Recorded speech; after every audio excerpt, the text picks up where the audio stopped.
explore cropping videos. Like kapag ka, ha! Ganon. Magzo-zoom in siya. Ha! Ha! Ganyan.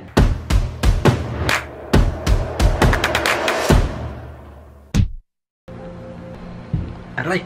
Grabe guys, sobrang dami na nating nagagawa ngayon as compared to before. Nung unang panahon, or nung panahon ko, with the power of social media and the advancement of technologies, it makes our lives so much easier. It gives us the power to amplify our voice para mas makapag-communicate tayo to a wider audience, or para mas makapag-connect tayo sa mga taong malayo sa atin. Or kahit sa mga hindi natin kilala. Ang dami-dami na rin mga platform na available ngayon. And ang pinakasikat ngayon ay ang social media, of course. And since nag-boom na talaga itong social media na to, ang daming mga taong nagiging known bigla. Ang daming nagiging YouTubers, vloggers, content creators, influencer. Pero alam nyo ba, ang term na influencer, hindi talaga siya trabaho. Hindi siya profession. Dati kapag sinabing influencer ka, you have the power to, you know, alter the beliefs of people, influence them to do something or to buy something, encourage them to be more kind, blah blah blah blah blah blah blah blah. Feeling ko nga, naging marketing term lang yung influencer because those people na may malaking audience na hawak, meron silang power actually to influence. And since ang daming tao ngayon na nagkakaroon talaga ng huge following, giving them a massive power of influence, dumadami ang opportunities and dumadami rin ang responsibilities. Ang sad nga ngayon because the term influencer now is really associated with being famous. Tulad ng mga YouTubers like me. Ayoko talagang i-claim na influencer ako because I just wanted to create videos. But I guess in one way or another, nalalabelan ako as an influencer because I have a huge following on my social media accounts, which I acknowledge. And since ang daming nakaka-witness ng mga success ng mga influencers, ang nangyayari, a lot of people want to become one without realizing the responsibility that comes along with it. Ang di natin madalas na take into consideration is how much impact do we give away to our audience. So I hope those people who have the desire to achieve this kind of power, start to plant it in your mind. Na dapat you always have the purest intention, na you don't do it for the fame, you don't do it for the recognition. You don't just do something because yun yung gustong marinig ng audience. All you have to do is to be real, authentic, and give pure content na talaga nanggagaling sa'yo. If this is something that you really want, I hope maging clear sa inyo kung ano yung magiging purpose nyo. And you start by focusing on yourself, your own strength, and finding that one passion na potentially makakatulong sa'yo na mag-grow.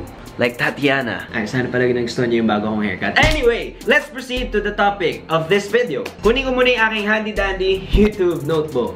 Okay, kinilik mo tong video because you wanted to be a YouTuber. You wanted to be a vlogger, a content creator. And in this video, I'm going to try to help you become one. Kasi iba sa inyo siguro nahihiya pa or hindi alam paano mag-start. Ito, pwede mo siyang gawing starting point. First and foremost, ask yourself, why do you want to be a YouTuber?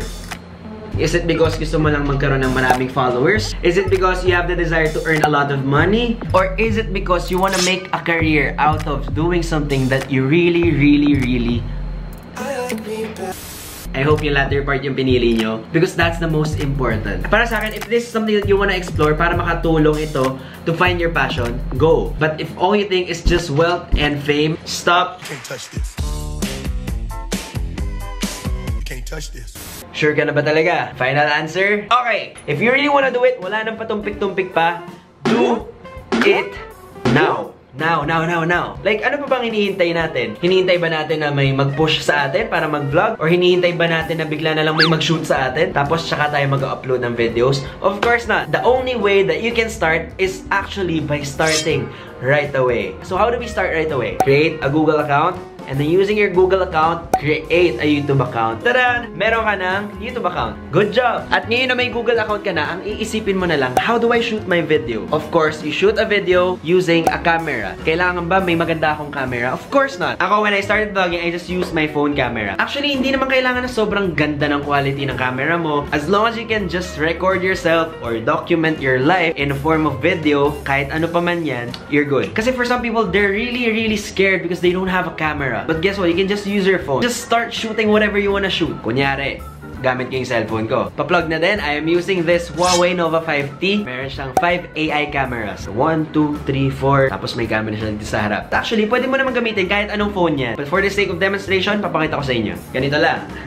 Random lang. Isipin mo yung pinaka-basic. Para ma-recognize ka ng mga tao, kailangan magpakilala ka. What's up guys? My name is Benedict Cua and today I am filming my very first vlog. Kung ikaw ay nag-iisa kong viewer and you wanna know me better, here's 25 facts about me. So number 1. As mentioned kanina, meron siyang 5 AI cameras. 48MP yung main camera niya. Sobrang linaw. Meron din siyang ultra-wide angle camera. Mamaya papakita ko sa inyo kung paano gamitin. May 2MP depth assist camera. As in, may focus ka tapos blurred yung background. 2MP macro camera na pwede mong i-shoot up close yung mga maliliit na bagay. And last but not the least, meron din siyang 32MP night selfie camera. Para sa mga mahilig dyan mag-selfie like me. I'm sure nagtataka kayo, paano ba ako nakaisip ng mga content? What do I vlog about? I suggest for your audience to get to know you better, you can discuss certain topics or you can share something that you're good at, you're professional with. Meron kasi ibang tao na basta may camera, nakakapagsalita na sila tuloy-tuloy. Nag-umpisa ako na talagang ang dami kong script na sinusulat. As in verbatim, script. Tapos minememorize ko. Ganun, una. There's nothing wrong with that. Because sometimes you don't want to miss anything in your video. And I'm sure darating ka sa point na medyo magagamay mo na, mag-outline ka na lang. Until now, I still outline whatever I wanna shoot in the video. Yan, kita niyo yan. The good thing is, if you plan to become a vlogger, ikaw mag-shoot, ikaw mag-edit, ikaw mag-direct, lahat ikaw. You own it, you produce it, and you just enjoy doing the whole process. And now nakapag-shoot ka na, how do you make it more creative? By editing your video. Kung di ka talaga mahilig mag-edit, pwede namang i-upload mo na yung whole video. If you wanna make it more creative, then you use a couple of editing softwares. So yung iba sa mga laptop nila, may built-in na silang software like iMovie, Windows Movie Maker, may ganun pa ba? Sa phone, may mga InShot app, any app actually. Maybe you can recommend some to me. Pero ako, ang pinaka-enjoy ko talaga na software na gamitin ngayon is Final Cut kasi ang dami niya mga built-in features. Okay, bahala. At the end of the day, kayo naman ang makakaalam kung ano yung mas magiging gamay kayo gamitin. Basta, I just wanna reiterate na hindi mo kailangan maging perfectionist. You don't have to create the most perfect first vlog. Kasi nga, it's a learning process. You just keep on practicing. Ako, sobrang kinakabahan talaga ako dati pag may camera. Talagang practice lang ako ng practice until nasanay na ako. Gusto nyo makita yung clip ng first vlog ko? Ayan. I wanna do it just to have fun and hopefully to get some of you guys to enjoy as well. So yun, start na tayo. Kanina pa pala tayo nag-start. Diba, sobrang hiyang-hiya pa ako nun. The ultimate learning na nakuha ko is, you just have to continuously upload. Tuloy-tuloy lang. And for sure, yung second vlog mo, it's always gonna be better than your first vlog. Third, better than the second one. May natututunan ka kada vlog na ina-upload mo and ma-apply mo yun talaga sa next. I don't think there's such thing as diminishing growth na talagang pabobits ka ng pabobits. Once you keep on doing something, you would really improve on it. Promise, kaya mo yan. I'm gonna share an example. It's really possible that eventually you would develop your own style and other techniques in shooting. Ako ang na-realize ko, in order to make my videos more engaging, nag-hand gesture ako, mas binibilisan ko yung cut ko, or I add a couple of texts.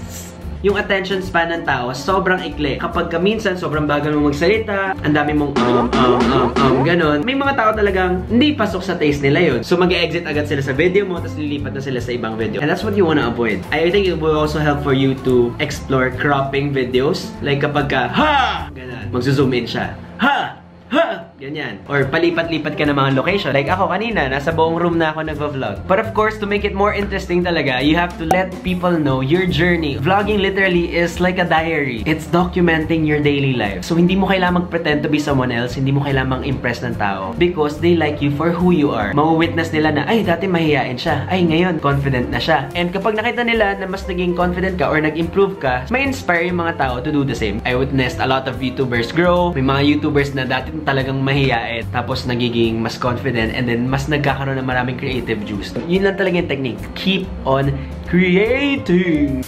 But you know what? Aside from creating consistently, I think pinaka-essential talaga is the mindset. Dapat you're always hungry for new knowledge. Hindi pwedeng you just wait for someone to spoon-feed you. Dapat alisin natin yung habit na we're depending on other people. Like kunyari, instead of asking, can you do this for me? Can you give me more ideas to do? More videos to shoot? Why don't you ask questions like, I am planning to do this kind of content by doing this. What do you think? Ganon. Mas proactive tayo pag ganon. Dapat hindi tayo nag-expect na spoon-feeding from other people. But of course, kapag ka ikaw may learning ka na, always share it with other people. Tulungan lang talaga yan.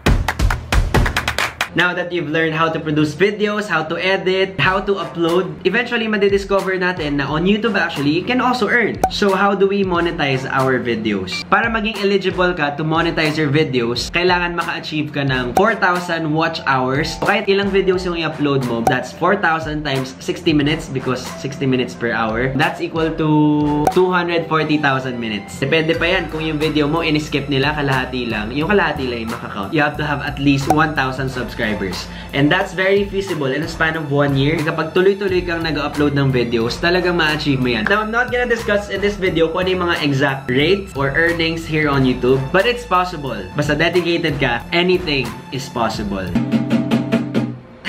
Paano ba tayo makakuha ng mga subscribers sa ating channel? May ganun. Ang common misconception talaga is mag-comment sa mga YouTube videos na sub to sub. Kapag di ka talaga nila nakilala or hindi nila nagustuhan yung videos nyo, medyo wala siyang bearing. You just really have to keep creating content. It would also help na pag-aralan natin yung mga analytics natin. Yes, sa YouTube actually makikita mo kung sino-sino yung mga nanonood. Anong age nila, kung taga saan sila, makikita mo rin yun sa analytics ng YouTube channel mo. And syempre, makakatulong talaga if you spread the word na meron na akong YouTube channel by promoting on your social media account. To your friends, your families, word of mouth. That's really the fastest way to tell the people around you na, hey, I'm doing this. Please support me. Yeah. Diba? You can also collaborate with other YouTubers. Alam, dito na ka sa CR. If you really wanna collab with other people, you make sure na talagang you're familiar with that person or at least establish something between the two of you guys. Kasi ang weird naman na ang first meeting nyo, gagawa agad kayo ng video. Depende talaga. If you know each other na sa social media na matagal, then pwede siguro. I just really hope na everyone would value connection first.